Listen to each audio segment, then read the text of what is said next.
Da-da-da-yay, da-da-da-da, may-yay, da-da-da, may-yay, may-yay, da-da-da-da-da-da-yay.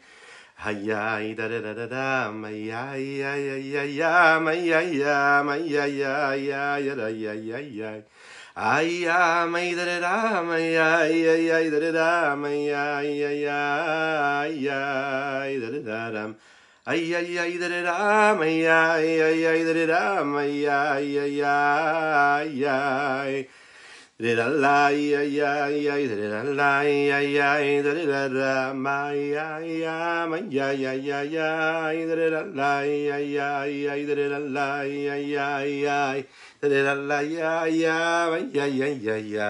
ay ay ay da da dam. Hey da da da da da, my ya ya, my ya ya, my ya ya ya ya, my ya ya, my ya ya ya ya, my ya ya, my ya ya, my ya ya ya ya.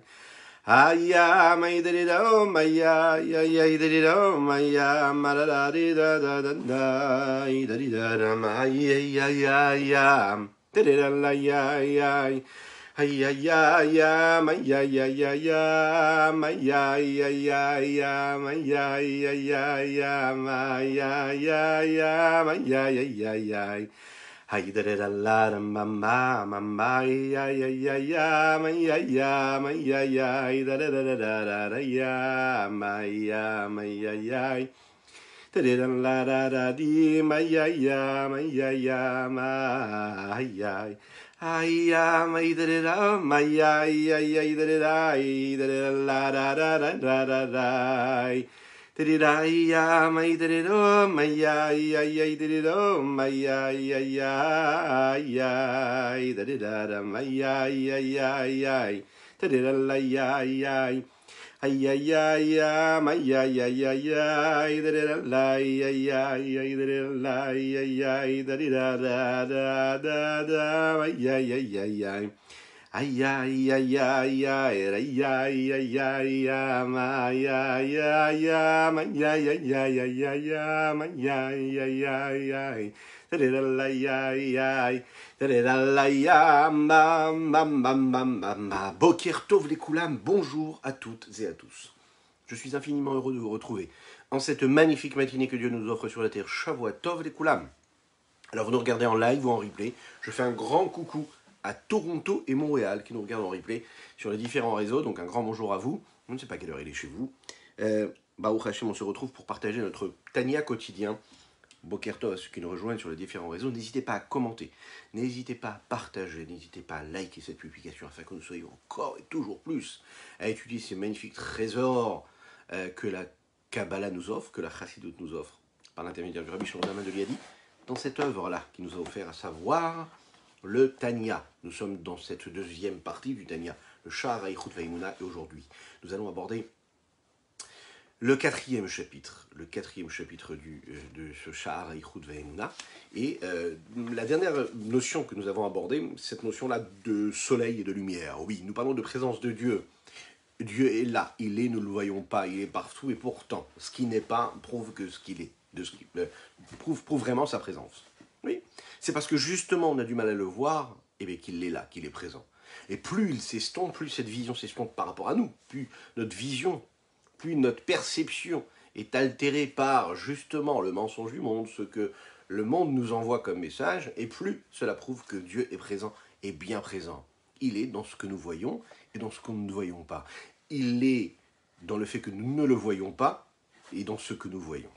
Rencontrons un petit peu plus ce Dieu-là qui est si important pour nous, puisqu'il est notre existence, il est ce que nous sommes à travers ces écrits-là. Nous avons une question, puisque toute l'existence, même de l'entité réel dans laquelle nous vivons, c'est justement le néant qui le fait exister.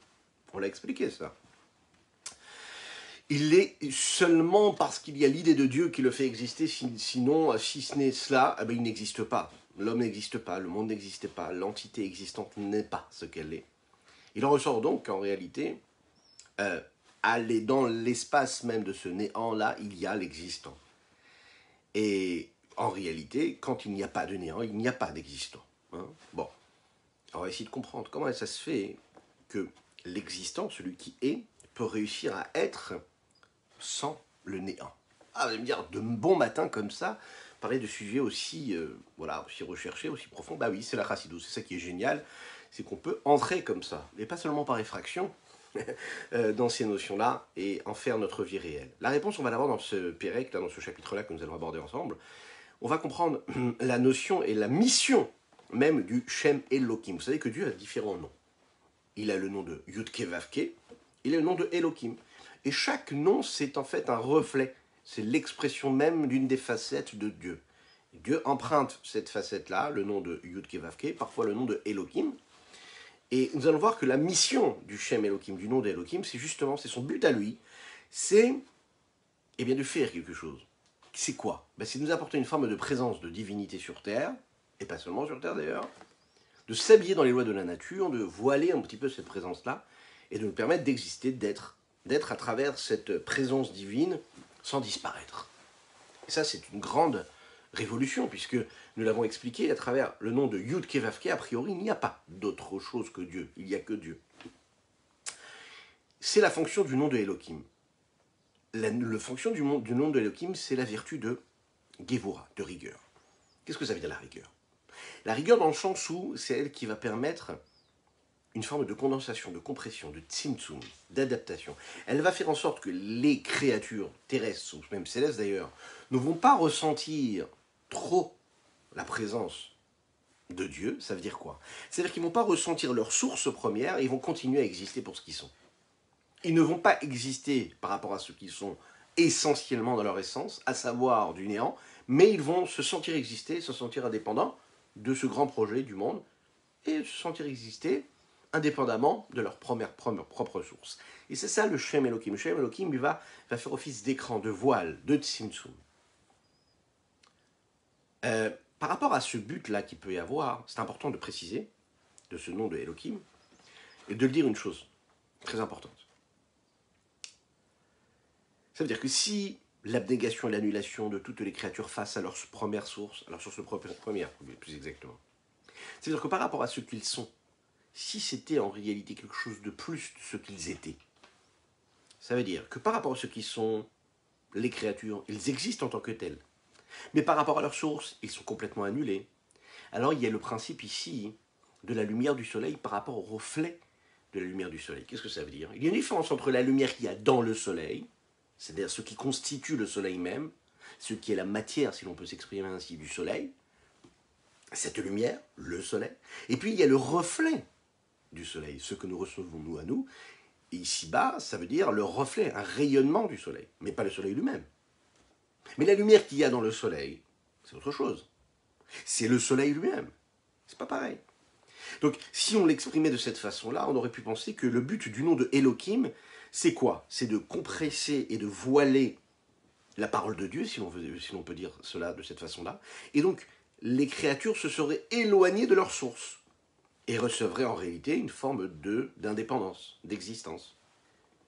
Un petit peu comme quand le soleil n'éclaire pas. Il est présent, il y a une lumière, mais cette lumière-là, elle n'est pas en fonction. Voilà. Elle est présente, mais elle ne se révèle pas, elle ne se dévoile pas. À ce moment-là, on peut voir ici, vous savez, c'est un peu comme dans l'exemple de la bougie. C'est la bougie à ce moment-là, qui reçoit en fait toute son importance. Et comme nous l'avons expliqué, l'annulation des créatures, ce n'est pas cela. C'est en réalité le rapport qu'il y a entre la bougie et la flamme. La bougie et la torche.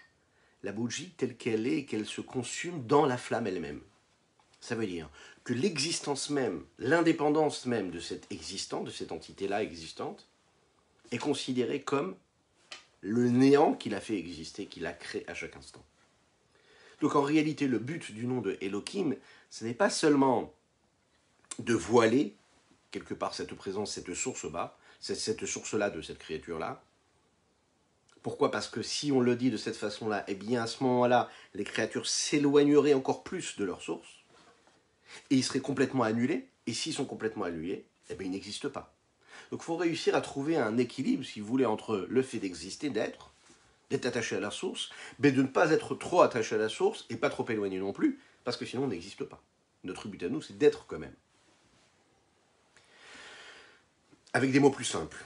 lorsque l'annulation et l'abnégation qu'il y a, le fait de ne pas être, lorsque cela se rajoute à l'existence même de cette chose-là qui s'annule, on peut dire que plus on s'annule, et plus celui qui s'annule s'éloigne de celui envers qui il s'annule, et plus cet éloignement est réel. Et donc cette annulation, elle est plus petite, plus condensée, moins présente. Et donc l'existence et l'indépendance de l'élément ou de la créature prend plus de place. Lorsque l'annulation est en réalité vraiment dans l'existant même, et non pas dans ce qu'il projette, alors à ce moment-là, plus il va s'éloigner de la source, plus l'annulation et l'abnégation et le retrait va grandir, et plus l'existence et l'indépendance, elle aussi, s'amoindrit. Boker Tov à ceux qui nous rejoignent, Boker Tov. On est obligé de dire en réalité que le Shem Elohim, la fonction du nom de Elohim ici, c'est de compresser, de condenser, et c'est pas seulement là pour cacher de la créature le nom de Dieu, c'est-à-dire le nom de Yudke Vavke, mais il est aussi là pour activer quelque chose, il est proactif, il est là pour faire quelque chose, il avance quelque chose, il produit quelque chose. Et non pas juste là pour cacher quelque chose, mais il est aussi en train de faire quelque chose. Ici, dans ce chapitre-là, on va nous expliquer quel est vraiment son mode de fonctionnement à ce nom de Elohim, par rapport à la parole d'Akadosh Baruch Hu qui crée chaque créature à chaque instant. C'est une action qui peut être possible, qui est rendue possible par les créatures, et c'est elle qui permet aux créatures de ressentir, de se sentir exister, bien qu'ils soient complètement, a priori, annulés à leur source, mais tout en étant annulés à leur source, ils sont quand même en réalité existants, et non pas complètement annulés. Ils continuent d'être. Voilà. C'est ce que nous dit ici, dans les mots, le Rabbi Shlomo Zalman de Liadi, dans le 4e chapitre de ce Sha'ar Ha'ichut Ve'emunah. Regardons dans les mots ce qui est dit ici. Perek Dalet, 4e chapitre, Nektiv, il est écrit comme ça dans les textes. Ki shemesh ou magen avaye Elokim. Hachem, qui se reflète et qui se dévoile à nous par ce nom de Dieu, de Yudke Vavke, ouais. Et Elokim, ces deux noms de Dieu, sont représentés ici par le soleil et la protection, les voiles, les multiples voiles qu'il y a sur le soleil, et qui fait en sorte que nous soyons ici-bas sur Terre, en mesure de profiter de cette lumière du soleil sans être complètement consumés et brûlés. L'intensité du soleil est estompée par les voiles, les écrans, qui sont là justement pour cacher l'intensité de la lumière. Eh bien, on l'a dit, le nom de Elohim fait fonction de voile et d'écran sur cette intensité-là du nom de Yudke Vavke. C'est ce qui va répondre à cette question que nous avions. Et on va expliquer comment Hachem, HaKadosh Baruch Hu, lui qui crée les créatures, a besoin de ce Shem Elohim, de ce nom de Elohim, qui lui va faire écran et permettre à l'existant de se sentir exister indépendamment de ce que Dieu est. C'est intéressant, puisque le nom de Havaye, ça n'est pas un hasard. Havaye, Milachon, Mehave, il crée. Il est dans cette notion-là de créer, sans arrêt, constamment. Et donc s'il est sans arrêt en train de créer, à chaque instant, comment nous pourrions exister s'il n'y avait pas un mode d'adaptation, un écran, d'accord, qui nous permettrait, nous, d'avoir cette indépendance. Pirouche, expliquons dans les mots ce que ça veut dire. Magen ou nartek la shemesh, la gen et shiluchlu abriot le savelo. Le magen.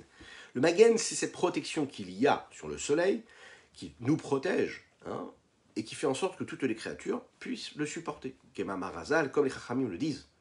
Réati la voix Kadosh Baruch Hu motzi chamam min arteka, reshaim lidunim bachule. Dans le monde futur, dans un futur très très proche, Be'ezrat Hashem, avec la venue de Mashiach, que nous souhaitons très rapidement, on dit Amen ve Amen. Dites-le, voilà, écrivez-le également dans les commentaires, n'hésitez pas. Alors, très rapidement, qu'est-ce qui va se passer? Eh bien, Kadosh Baruch Hu va faire sortir le soleil de toutes ces protections. L'intensité du soleil va vraiment se dévoiler réellement. Ou que Moshe Anartek, de la même manière que ce voile, la Magin Be'ad HaShemesh, il est là pour nous voiler, pour voiler ce soleil-là. Car Shem Elokim Megin Eshma Havaye Baruch Hu, la même chose, le nom de Elokim est là pour protéger l'être de ce qu'il est, du nom de Havaye, qui serait trop grand, qui serait là en fait en mesure de le décimer complètement, et il n'aurait pas la possibilité d'exister, de supporter cette intensité de lumière. Ce texte-là est dit dans les Tehillim. Oui, et c'est l'exemple que nous pouvons donner à ce nom de Shem, Hashem, Yud-Ke Vav-Ke, et le nom de Elohim. Qu'est-ce que ça veut dire? Pour qu'on puisse nous recevoir toutes les qualités qui sont nécessaires et qui se trouvent dans le soleil. Ben, vous savez que le soleil, ça permet à l'homme d'avoir de la lumière, mais pas seulement d'avoir de la lumière, ça a des bienfaits thérapeutiques. Ça lui permet d'être en bonne santé. Le corps est en bonne santé parce que le soleil brille. Un homme qui malheureusement ne peut pas profiter des rayonnements du soleil, ça lui manque dans la santé, d'accord, physique, même psychologique, on le dit, hein, c'est important d'être dans la lumière, d'avoir de la lumière, de profiter de lumière. Mais pas seulement. Même, vous savez, pour la nature, qu'est-ce qui permet à tout le végétal de pousser comme il faut? C'est la lumière du soleil. Pour avoir des belles plantes, une belle récolte, il faut du soleil. Pour avoir de bons raisins, pour faire du bon vin, eh bien un bon nectar, il faut du soleil. Au bon moment, et pas trop, et comme il faut. Donc on voit que le soleil a besoin d'être là. Mais il a besoin aussi d'être estompé et voilé, condensé quelque part par ces voiles-là. Parce que sinon, tout brûlerait. Quand il fait trop chaud, eh bien ça assèche la récolte. Donc le soleil, c'est important, c'est bien, mais pas trop. Enfin, comme il faut. Qu'est-ce qui permet, en fait, à ce soleil d'être productif et d'être positif? C'est justement quand il y aura ce voile, ce qu'on appelle ce nartek, ce maged, cette protection, qui est considérée ici, dans notre exemple à nous, par le Shem et l'Okim. Akadosh Baruch Hu, par le Shem Havaï, Yud-Ke Vav-Ke, lui, il va donner, il va dévoiler, il va être cette lumière-là qui se dévoile, qui se répand partout. C'est l'énergie qu'il y a dans tout le monde, dans toute la créature. Maintenant, cette créature-là, qui profite de cette lumière de Dieu, si vraiment elle recevait uniquement la lumière du Shem Havaï et Yud-Ke Vav-Ke, elle ne pourrait pas continuer à exister, parce que face à l'immensité, à l'infini de Dieu, elle ne se sent plus, donc elle disparaît. Mais le but du monde, c'est quand même que nous puissions être, que nous puissions continuer d'exister. Alors comment on continue d'exister face à l'infini de Dieu? A priori, ça n'est pas du tout la même chose. C'est la raison pour laquelle il y a le nom de Elohim qui arrive, qui lui vient protéger quelque part. Qu'est-ce que ça veut dire protéger? Protéger l'être, protéger la créature, mais aussi voiler quelque part, estomper la lumière d'Hachem, la cacher quelque part un petit peu, à nos yeux, hein, de façon à ce qu'on puisse continuer d'être tout en profitant de cet infini du Saint béni soit-il. En fait, on peut bien comprendre ici que, de manière abstraite, hein, ce qui pourrait nous paraître abstrait, mais c'est réellement ce qui se passe. Boker Tov à ceux qui nous rejoignent sur les différents réseaux, Boker Tov, Shavua Tov. N'hésitez pas à partager, c'est important. Partagez, likez et commentez cette publication. Cet écran-là, et cette protection, c'est un petit peu comme un rideau, vous savez. Il y a la lumière du soleil qui entre quelque part, et on met un rideau, on met un petit voile. Alors, il y a différentes intensités dans un rideau. On peut mettre un rideau qui est fin, hein, un petit voile, qui va juste estomper légèrement la lumière du soleil. Et quand vraiment on veut, si le soleil, si la lumière est trop grande, trop présente, alors à ce moment-là, on va prendre un rideau qui sera un peu plus épais, de manière à estomper encore plus, qui va le limiter encore plus. La Chassidut nous explique que l'exemple du rideau n'est pas vraiment le bon exemple. Ça veut dire, c'est l'exemple qu'on peut donner ici, qui fait écran sur la lumière, l'intensité de lumière d'Akadosh Baruch Hu, mais c'est pas seulement ça qui est là, qui est pris en exemple ici, quand on veut parler du nom de Elohim. Pourquoi? Parce que quand on parle ici d'un rideau qui vient cacher la lumière, il est là donc pour bloquer quelque chose, pour interdire quelque chose, d'accord? Pour estomper quelque chose. Il n'est pas dans un mouvement positif, d'accord? Il n'est pas là pour activer quelque chose, il est là pour estomper de la lumière.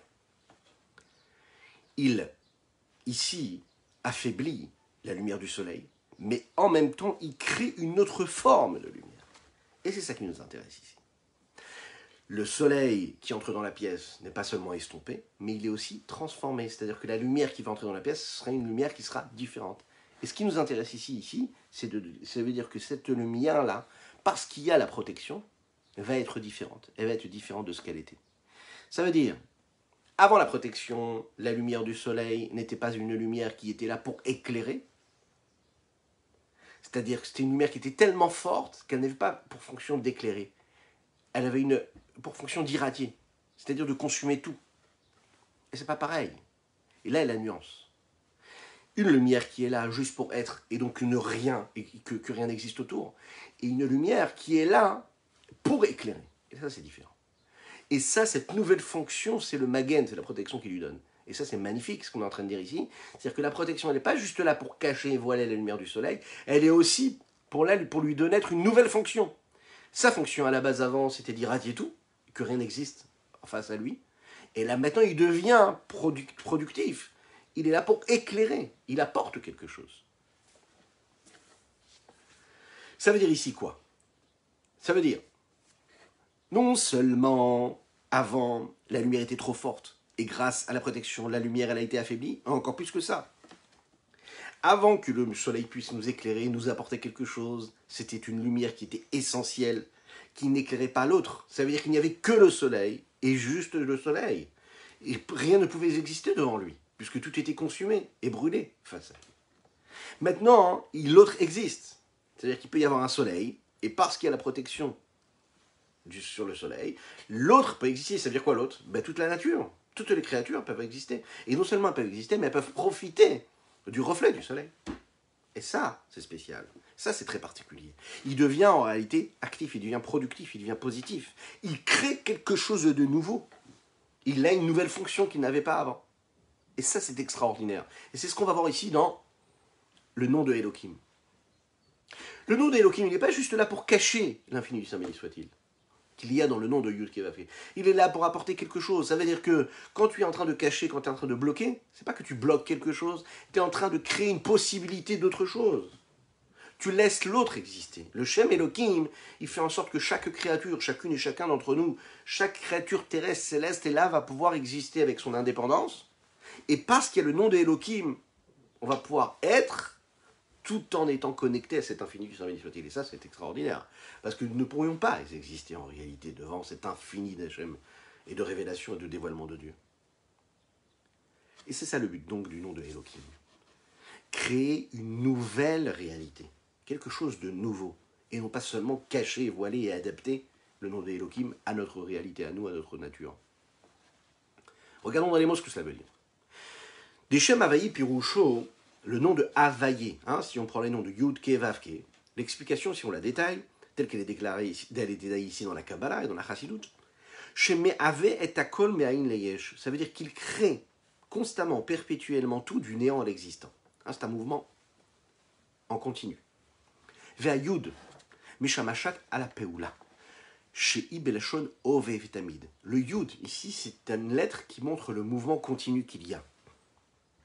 C'est présent et c'est constant. C'est pas quelque chose qui a été fait avant, c'est quelque chose qui se fait. Yud Ke Vav Ke, ça veut dire quoi? Ça se crée. Kede Piresh Rashi à la Passouk, Kacha Yase Yov Kol Hayamim. Comme Rashi l'explique, commentateur de la Torah et du Tanakh, qui dit comme ça que le Yud ici, c'est l'expression de dire Kacha Yase Yov. Qu'est-ce que ça veut dire? Quand on parle de Yov, on dit c'est comme ça que fera Yov toute sa vie. Tous les jours. Ça veut dire quoi comme ça qu'il fera? Ça veut dire que c'est quelque chose qu'il va faire constamment.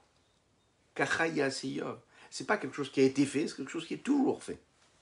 Et le Yud, quand il est exprimé, quand il est donné dans un mot, il est là justement pour nous montrer et mettre en exergue cette dimension-là de l'activité qui est une activité en continu. Le nom de Havaï, ça veut dire quoi? Qu'il crée. Il crée à chaque instant. Si on avait parlé du passé, que ça avait été une créature qui avait été créée, que maintenant on profitait de ce qui avait été créé avant. On aurait dit quoi? Kacha Asa, d'accord? C'est comme ça qu'il a été fait avant. Kacha Asa Yod, c'est comme ça qu'il a fait avant. Le Yud fait allusion ici donc à cette action en continu qui est là, qui est une création continue. Mais qu'est-ce que ça veut dire ici dans notre cas à nous, dans notre notion à nous, dans notre création ici?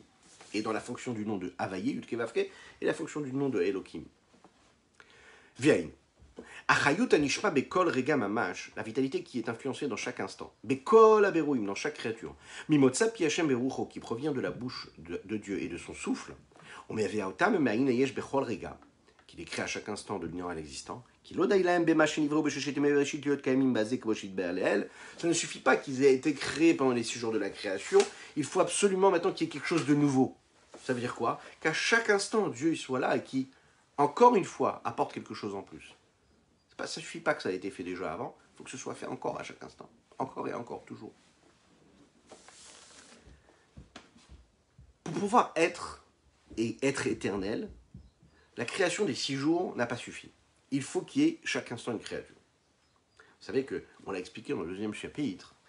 Qu'est-ce que c'est la création du monde? C'est la parole de Dieu. Et la parole d'Akadosh Baruch Hu, c'est elle qui crée la créature. On l'a dit aussi, le Olam Avaye Devarich Hanitzav Bashamaim, c'est-à-dire que la parole de Dieu, elle se trouve dans le ciel. Ça veut dire qu'elle se trouve dans le ciel, ça veut dire que la parole de Dieu, elle est dans chaque instant, dans chaque chose, dans chaque élément de la nature. Elle est présente. Ce n'est pas une parole qui a été créatrice au moment de la création du monde et qu'elle disparaît. Elle est là à chaque moment. Elle nous accompagne dans chaque chose. C'est elle qui donne cette source d'énergie et de vitalité à chaque élément. La vitalité de ce qui a été engendré par cette volonté créatrice de Dieu, qui a été ici initiée par les 10 paroles, et qui permettent ce renouvellement perpétuel et à chaque instant de la vitalité qu'il y a dans le monde, c'est elle que l'on peut retrouver dans chaque élément du monde. Et c'est la fonction de ce Shem Elohim, de ce nom de Dieu, le 2e nom de Dieu, qui vient révéler et permettre au nom de Havaïe d'être ce qu'il est. Maintenant, on va essayer de s'intéresser un petit peu plus au Shem Havaïe, Yud-Ke Vav-Ke. Nous l'avons dit, le Shem Elohim, lui, c'est la vertu de Gevura, de rigueur. Rigueur dans le sens où c'est ce qui va permettre de condenser, de compresser, d'adapter cette lumière divine d'infini à ce que nous sommes, des créatures finies, limitées. La possibilité qu'a le nom de Havaïe de créer du néant l'existant à chaque instant, a priori, c'est-à-dire de changer sa nature, puisqu'il est infini, rentré dans le fini, dans le limité, le Tanya ici va nous dire c'est justement parce qu'il a cette nature-là d'être infini qu'il peut se le permettre. Qu'est-ce que ça veut dire infini? Infini, ça veut dire, a priori, ne pas être bloqué. Maintenant, ce qui est très intéressant, c'est si on va jusqu'au bout de la notion de l'infini, de l'illimité, c'est parce qu'il est illimité qu'il est capable de rentrer dans les limites. A priori, on se dit, non mais si c'est illimité, c'est au-delà du principe de limite. Eh bien non, justement, comme il est infini, comme il est illimité, il peut aussi, donc, entrer, il est au-delà de tout caractère, de toute limite, donc même de la limite de la limite. Donc il peut aussi se limiter s'il désire se limiter, puisqu'il est au-dessus des limites. Et cela, ça intervient à travers sa mida, sa vertu, qui est la mida de chesed. Qu'est-ce que c'est le chesed? Chesed, c'est le partage, c'est le don. Et qu'est-ce que c'est le chesed? C'est justement, nous l'avons déjà expliqué, la vertu de don, de partage, de bonté, ne peut être ce qu'elle est si elle n'est pas accompagnée de la vertu de rigueur, celle qui condense, qui adapte. Quand c'est Kadosh Baruch Hu, quand c'est Dieu qui véhicule son message et ses créations et son énergie à travers cette vertu-là, c'est différent. Quand on décrit les louanges d'Akadosh Baruch Hu, à travers ses différentes qualités, ses traits de caractère, le premier qu'on met en relief, en exergue, c'est la dimension de chesed. Regardez dans la Tefila comment est-ce qu'on le dit. Vini b'sidur shvachav shel HaKadosh Baruch Hu. Quand on le dit tous les jours dans la Tefila, quand on décrit graduellement les différentes louanges qu'on fait à Dieu, on dit comme ça, Ktiv agadol agibor roulé, etc. On dit que Dieu est grand, on dit que Dieu se révèle à travers sa puissance, etc. Ou pirouche, si on l'explique, on dit Hagadol. Qu'est-ce que ça veut dire que Dieu est grand? Dieu est grand, Rimidat Chesed. C'est la vertu de Chesed, de bonté. Vehit pashtut achayut bekol haolamot ubruim leinket vetachlit. C'est la vitalité de Dieu qui se répand, qui se diffuse, qui influence toutes les créatures et tous les mondes, dans tous les mondes, à l'infini.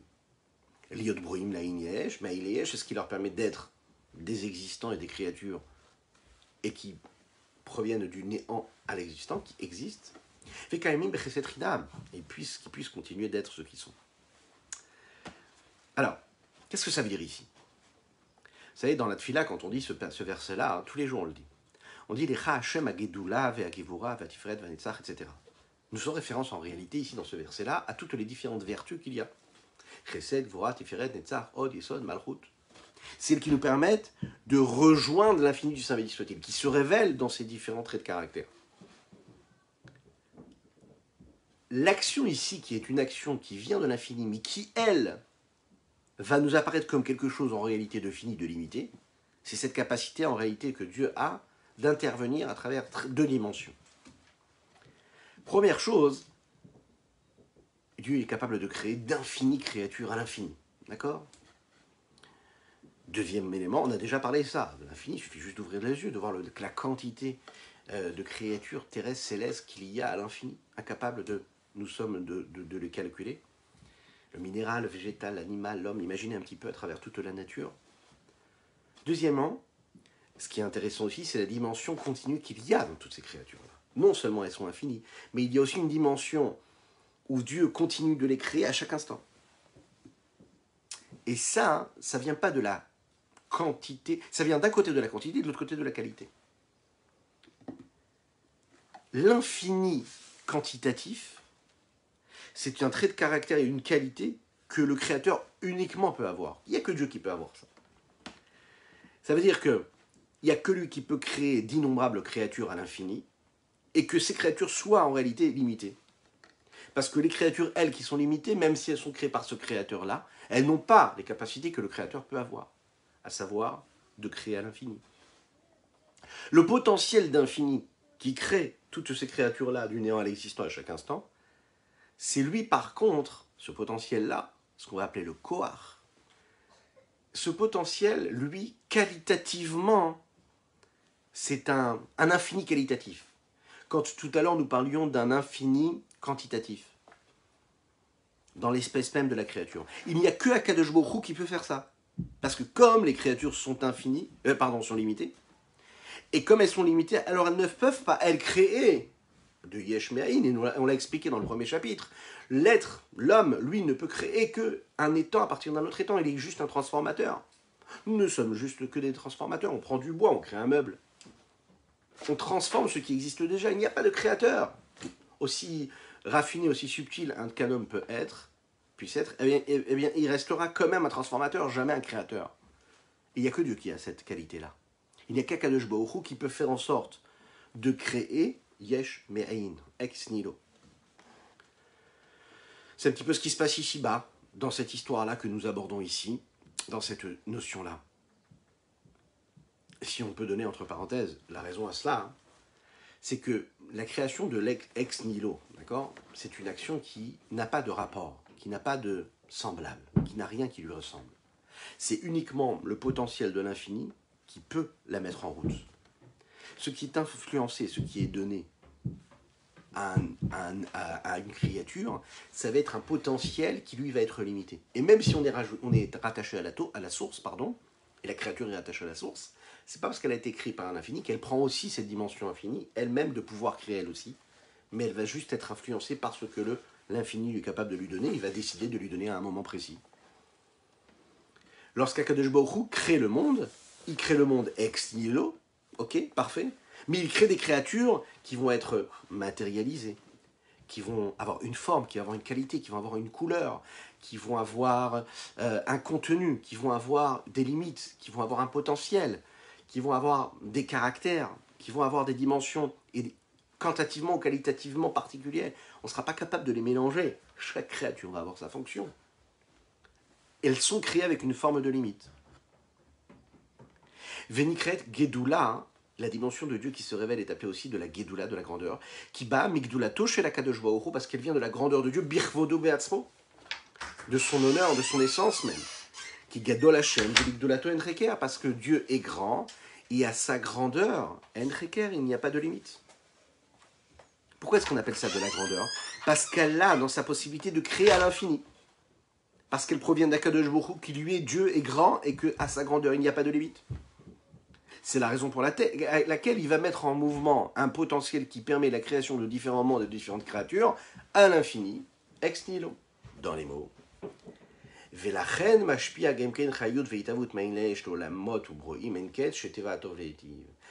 pour laquelle Akadosh Baruch Hu ici va leur donner une vitalité et une forme de création ex nihilo à tous les mondes et à toutes les créatures à l'infini. Parce que la nature de Dieu, c'est d'être bon et de faire du bien.